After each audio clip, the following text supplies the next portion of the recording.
Last winter, I opened my root cellar in late February and pulled out a jar of green beans that my wife and I had canned the previous August. 6 months, without refrigeration, without a freezer, without a single watt of electricity, and those beans tasted like we had just picked them that morning. That jar was one of over 200 we put up last summer, and we did not lose a single one to spoilage. Not one.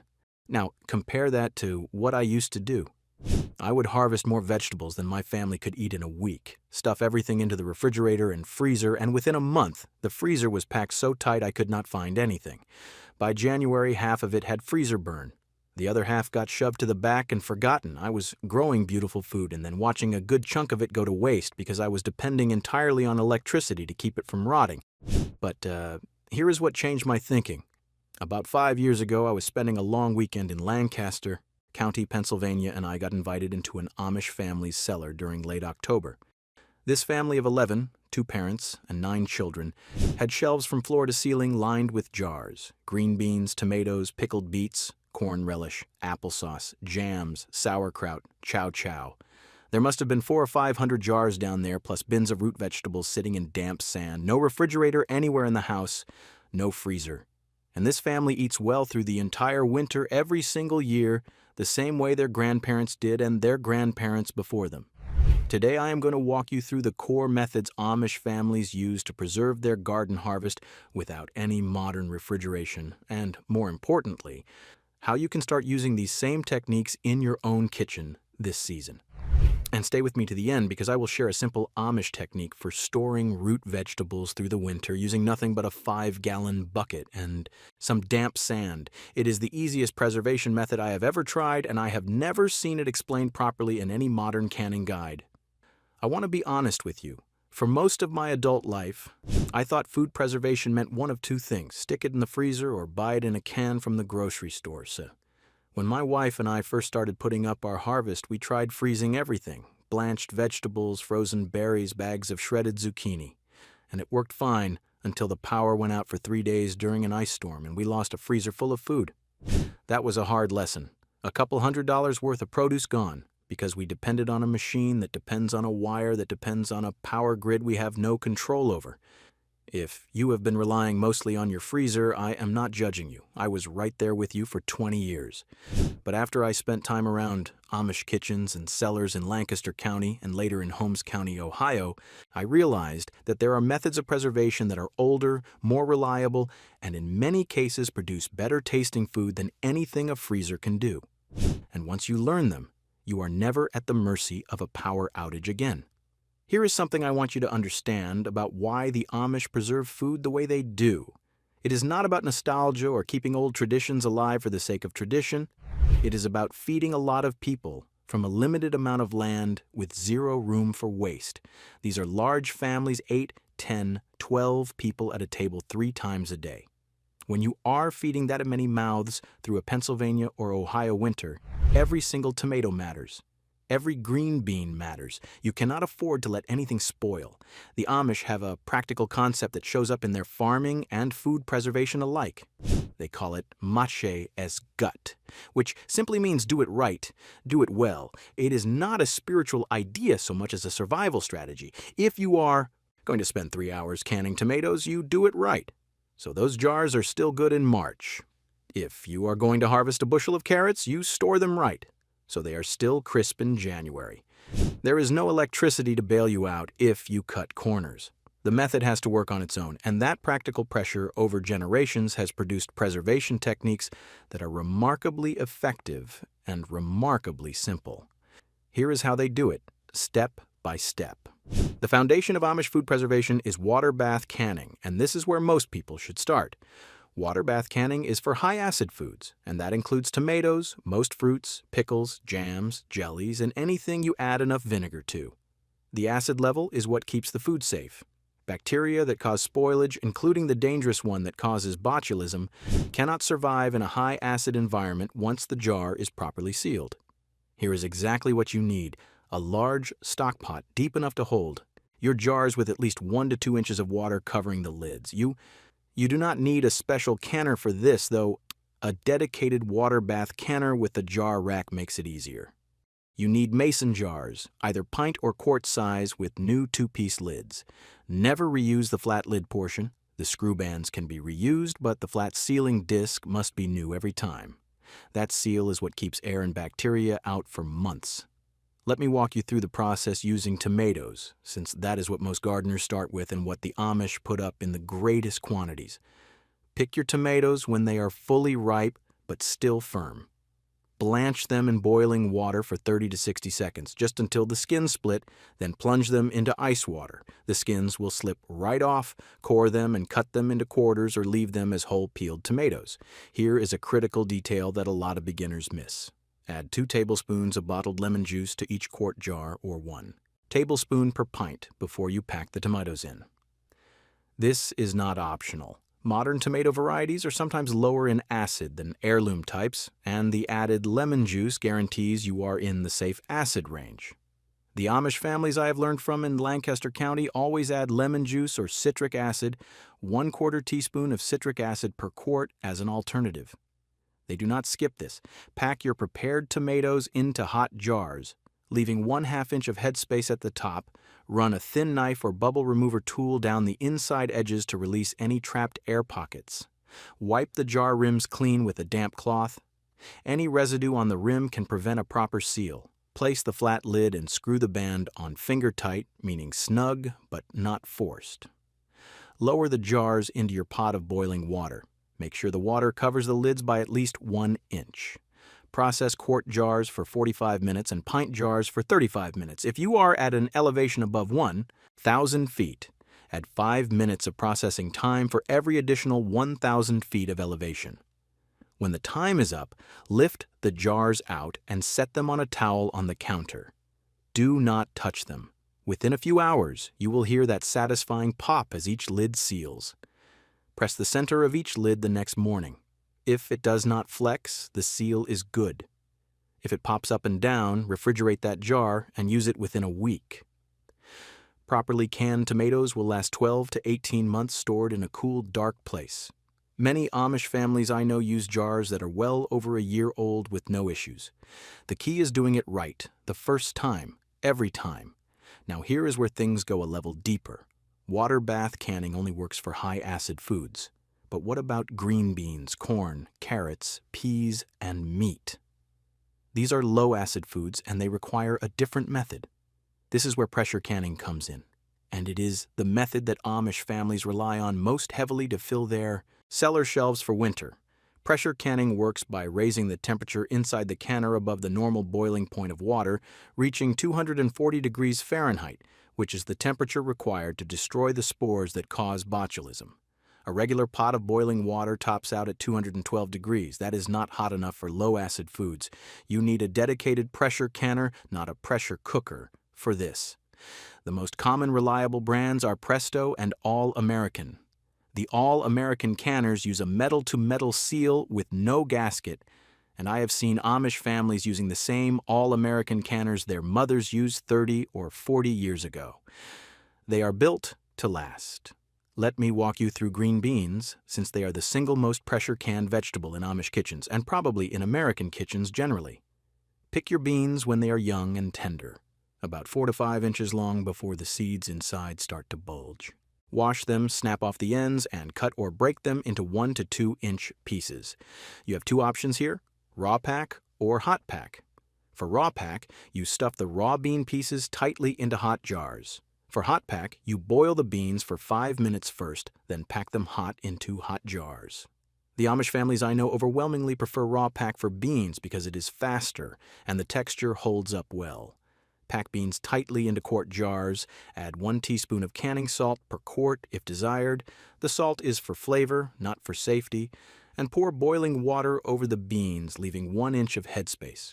Remove air bubbles, wipe rims, and apply lids. Place the jars in your pressure canner following the manufacturer's directions. For green beans, process quart jars at 10 pounds of pressure for 25 minutes. Pint jars process for 20 minutes at the same pressure. And here is the critical zone adaptation. If you are above 1,000 feet in elevation, you must increase the pressure, not the time.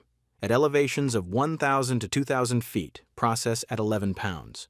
Above 2,000 feet, use 15 pounds of pressure. Altitude affects the boiling point, and if you do not adjust, you will not reach the safe temperature inside the jars. This is the one area where I want to be completely straight with you. Pressure canning requires following tested recipes exactly. Do not improvise. Do not adjust processing times downward. Do not guess at pressure levels. The United States Department of Agriculture publishes tested canning guidelines, and Amish families follow them just as carefully as anyone. The risk with low-acid foods is real, and the Amish treat it with the respect it deserves. Do it right, and you will have shelves of safe, delicious food that lasts through the winter and beyond. If you are finding this useful and you want more of these deep dives into how traditional communities handle the practical challenges of growing and preserving food, hit subscribe. I have a lot more of these coming, and I think you will find them worth your time. All right, let us keep going. The third method the Amish use is one of the oldest preservation techniques in human history, and it requires no heat, no special equipment, and no processing time at all. It is fermentation. Specifically lacto-fermentation, which uses naturally occurring beneficial bacteria to preserve vegetables while actually increasing their nutritional value. Sauerkraut is the cornerstone of Amish fermentation. Nearly every Amish household I have visited in Lancaster County and Holmes County makes sauerkraut in quantity every fall. The process is so simple, it almost feels like you must be leaving something out, but you are not. Here is exactly how to do it. Take a head of cabbage, about 2 to 3 pounds, and remove the outer leaves. Quarter it, cut out the core, and shred it finely. You want pieces about the thickness of a nickel. Place the shredded cabbage in a large bowl and sprinkle 3 tablespoons of canning or pickling salt over it. Do not use iodized table salt. The iodine can inhibit the fermentation bacteria and discolor the cabbage. Use pure canning salt or sea salt with no additives. Now work the salt into the cabbage with your hands, squeeze it, massage it, press it firmly. Within 5 to 10 minutes, the cabbage will start releasing its own liquid. This is the brine, and it is the key to the whole process. Pack the salted cabbage tightly into a clean, wide mouth-quart jar or a ceramic crock, pressing it down firmly with your fist or a wooden tamper until the liquid rises above the surface of the cabbage. Every bit of cabbage must be submerged below the brine. Any cabbage exposed to air will grow mold. Place a weight on top to keep the cabbage submerged. A small jar filled with water set inside the opening of the larger jar works perfectly. Cover the whole thing with a clean cloth to keep dust and insects out, but allow gases to escape. Set it in a cool spot in your kitchen, ideally between 60 and 75 degrees Fahrenheit. In warmer climates, zones 8 and 9, try to find the coolest spot in your house, maybe a basement or a north-facing closet. Check it daily for the first week. You will see bubbles forming within 2 to 3 days. That is the lactic acid bacteria doing their work, converting the natural sugars in the cabbage into lactic acid, which is what preserves the sauerkraut and gives it that distinctive tang. If any scum forms on the surface, skim it off. As long as the cabbage stays below the brine, it is safe. After 3 to 4 weeks at room temperature, your sauerkraut is ready. It will be tangy, slightly crunchy, and full of probiotics that are genuinely good for your gut health. Transfer it to clean jars and store it in a cool place.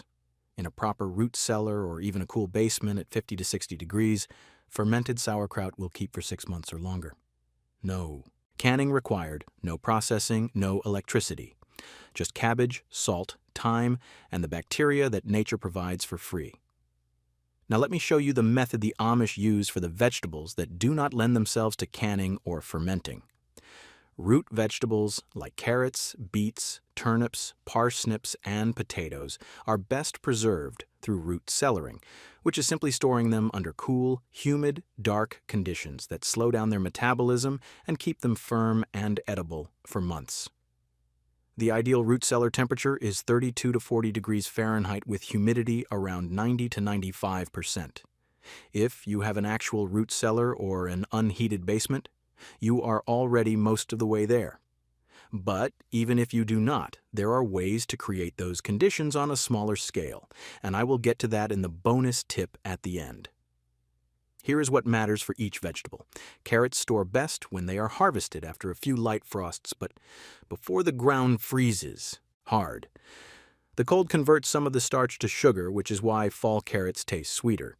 Do not wash them. Brush off the loose soil and trim the green tops to about 1/2 inch, but do not cut into the carrot itself. Any wound invites rot. Layer the carrots in a bin or wooden crate with damp sand or damp sawdust between each layer. The sand keeps the humidity high right around the carrots while allowing just enough air circulation. Stored this way at 32 to 40 degrees, carrots will keep 4 to 6 months. I have pulled crisp, sweet carrots out of sand storage in late March that were harvested the previous October. It seems almost too simple to work, but it does. Potatoes need similar temperatures but slightly lower humidity, around 80 to 90%. Too much moisture encourages rot. Cure your potatoes after harvest by spreading them out in a dark, well-ventilated area at about 50 to 60 degrees for 10 to 14 days.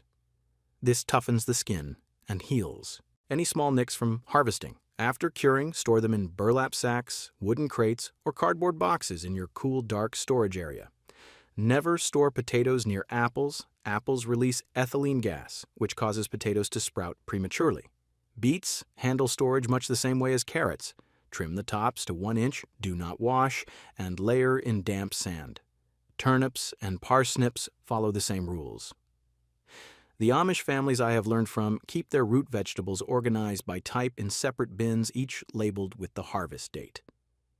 It is a simple system, but when you are feeding a large family through a long winter, knowing what you have and how old it is makes a real difference. 1 point on growing zones. If you are in zones 3 through 5, your natural outdoor temperatures help tremendously. An unheated garage or enclosed porch often stays in the right temperature range from November through March without any effort. In zones 7 through 9, root cellaring is harder because your winters are milder. You may need to use a spare refrigerator set to its warmest setting, which is the one concession to electricity I will acknowledge, or focus on the canning and fermentation methods for your root crops instead. Now, let me talk about some patterns I see that the Amish approach handles differently, and I say this with genuine compassion because I made every one of these mistakes myself. The first pattern is over-reliance on the freezer. A freezer is convenient, and I am not telling you to unplug yours, but when your entire preservation strategy depends on electricity, you are one extended power outage or one mechanical failure away from losing everything. The Amish spread their preservation across multiple methods. Some things get canned, some get fermented, some get cellared. That redundancy is not accidental. It is risk management. The second pattern is fear of pressure canning. A lot of people are nervous about pressure canners, and I understand why. The idea of foodborne illness is scary, and there is a lot of conflicting information online. But the Amish treat pressure canning the way they treat any serious task, with care, attention, and proven methods. They follow tested recipes.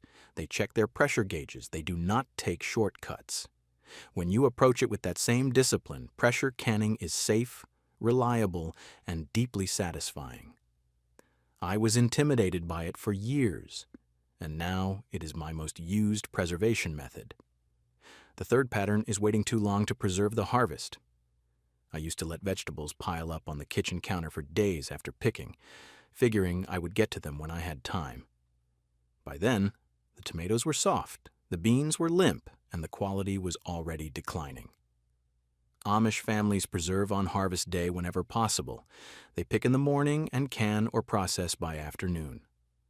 That same day, turnaround is one of the simplest changes you can make, and it dramatically improves the quality of your preserved food. The fourth pattern is not understanding which method suits which vegetable. Trying to freeze everything or can everything misses the fact that different vegetables respond best to different preservation methods. Tomatoes and fruits do beautifully with water bath canning. Green beans, corn, and meats need pressure canning. Cabbage, cucumbers, and other firm vegetables are perfect for fermentation. Root crops store best whole in cool, humid conditions. Matching the method to the vegetable is something the Amish learn from their mothers and grandmothers, and it is something modern gardeners often have to figure out on their own through trial and error. Hopefully, today's discussion saves you some of that trial. Now, here's the technique I promised you at the beginning, and it is one of my absolute favorite things I learned from an Amish family in Lancaster County. If you do not have a root cellar, and most of us do not, you can create a remarkably effective miniature root storage system using nothing more than a 5-gallon bucket, some damp sand, and a spot in your garage or basement. Here's exactly how to set it up. Take a standard 5-gallon plastic bucket and drill 4 to 6 small holes in the bottom, each about a 1/4 inch in diameter, for drainage. Place a 2-inch layer of damp sand in the bottom. Not wet, damp. It should feel like sand at the beach just above the water line. You can squeeze it and it holds its shape, but no water drips out. Lay a single layer of carrots on the sand, not touching each other, with about 1 inch of space between them. Cover with another 2 inches of damp sand. Add another layer of carrots. Continue until the bucket is full, ending with a layer of sand on top. Place the lid loosely on the bucket. Do not snap it tight because you need a little air exchange, and store it in the coolest, darkest spot you have. An unheated garage, a basement corner, even an enclosed back porch in zones 3 through 6 will work through the winter months. I started doing this 3 seasons ago with carrots and beets, and I was genuinely shocked at the results. In mid-February, I pulled out carrots that were still firm, still sweet, and had no soft spots whatsoever. They had been in that bucket since late October, 4 months in a $5 bucket with free sand, and they were better than anything I could have bought at the grocery store in February. You can do this with beets, turnips, and parsnips using the same method. Potatoes work too, but skip the sand for potatoes. Just layer them in the bucket with sheets of newspaper between layers and store them the same way. The newspaper absorbs excess moisture and keeps individual potatoes from touching, which slows the spread of any rot if one potato goes bad. The Amish grandmother who showed me this method said her family had been doing it this way for as long as she could remember. 5-gallon buckets replace the old wooden barrels, but the technique is the same one her grandmother used: simple, effective, and it costs almost nothing. That is what I have learned from Amish families about preserving a garden harvest without relying on a refrigerator or a freezer. Build your canning skills starting with high acid water, bath canning, and working up to pressure canning when you are ready. Learn to ferment at least 1 or 2 things. Sauerkraut is the perfect starting point. Store your root vegetables in cool, dark, humid conditions using damp sand to extend their life for months. And if you do not have a root cellar, a 5-gallon bucket in a cool corner will get you surprisingly far.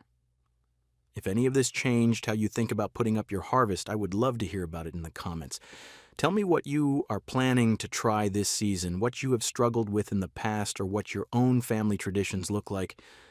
And if you want more of these deep dives into how traditional communities approach the real practical challenges of growing and preserving food, hit subscribe.